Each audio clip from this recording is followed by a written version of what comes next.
In Lublin, there was, my sister found out there was an orphanage for kids like us, orphans who had lost their parents. And she put us in this orphanage, and she promised she would come back to pick us up once she got settled in Vienna. And several months later, she came back to take us back to Vienna. So how did you get to Vienna? My sister saved enough money to pay off a couple of Russian soldiers. The Russian soldiers came with a truck. The truck was filled with barrels of oil and gas, tall. And they took out 2 barrels in the middle of the truck. And Sarah and I sat there the whole time while we traveled through Czechoslovakia, through wherever, and we were smuggled. I remember sleeping with the Russian every night, places with our clothing on, and he put his gun on. I thought that was good. He put his gun under the pillow. First time I'd seen a gun like that. And we traveled, and eventually I ended up in Vienna, where Rosa and Walter had a small apartment, and Sarah and I stayed with them. And what was it like in Vienna? Did you go to school? Vienna was very interesting. The city was divided into 4 sections, and there were French section of English. I was in the Russian section. That's where Rosa had her little apartment. It was called Rennwegstrasse 76, 76. That was the address. And what was it like? For me, I started to get a little bit more free.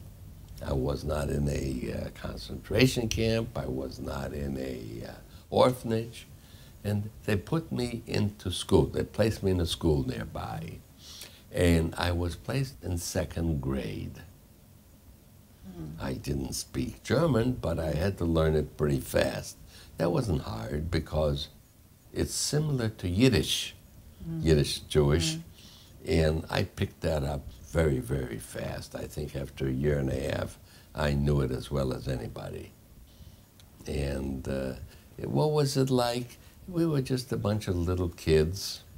I was being tested by all the other kids. I don't think they knew I was Jewish or not Jewish. And I remember one time the big kid was supposed to see me after class, and they all surrounded me. And I was stronger than them. I didn't know what to do with him. I lifted him up and started spanking him. So you confronted bullies there as well? Oh, yes. Anti-Semitism, bullies, and the people. It was always frightening to find out somebody that, hey, you're Jewish, what's going to happen to you?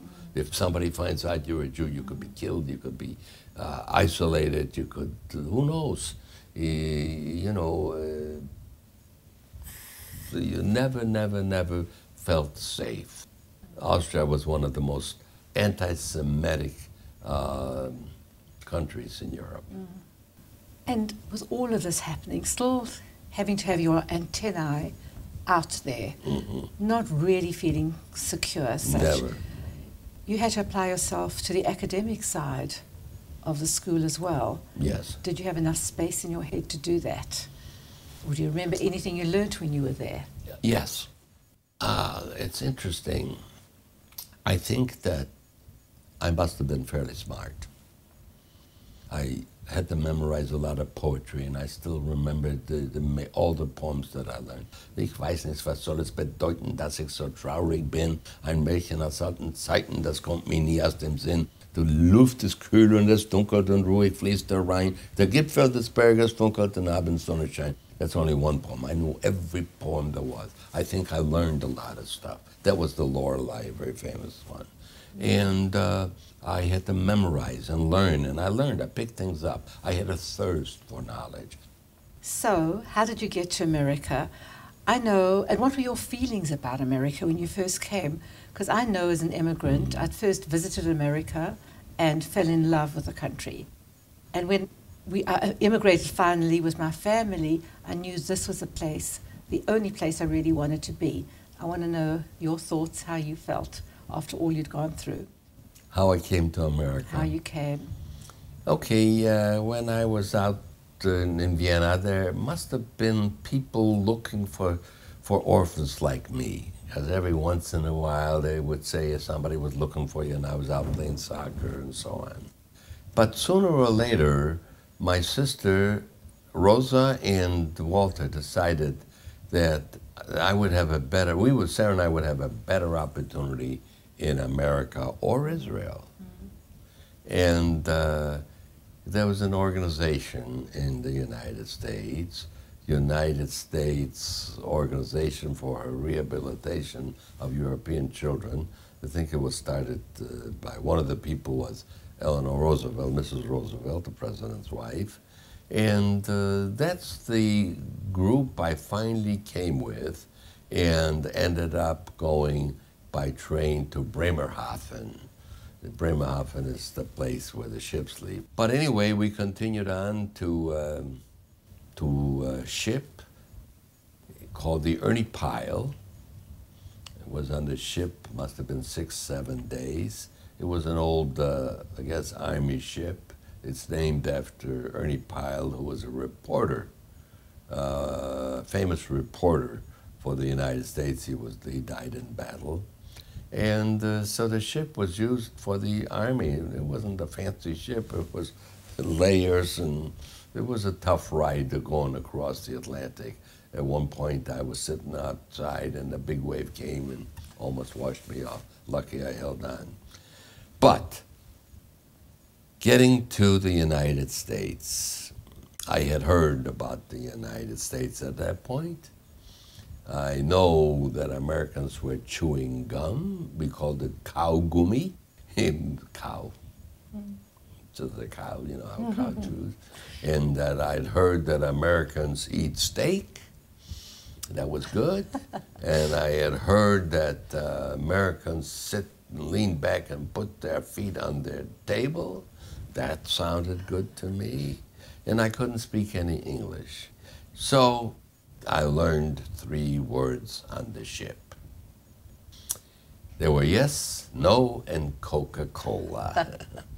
They introduced me to these little Coke bottles, which I loved very much. So those were the 3 words. Well, Sarah and I were now on the boat on the way to America. After the trip was rough, I remember approaching the harbor, New York Harbor.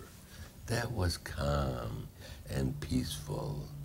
And I was standing at the head of the ship, alone, looking at it, dreaming. I had thick glasses on. And looking through those glasses, I saw the city coming closer to me.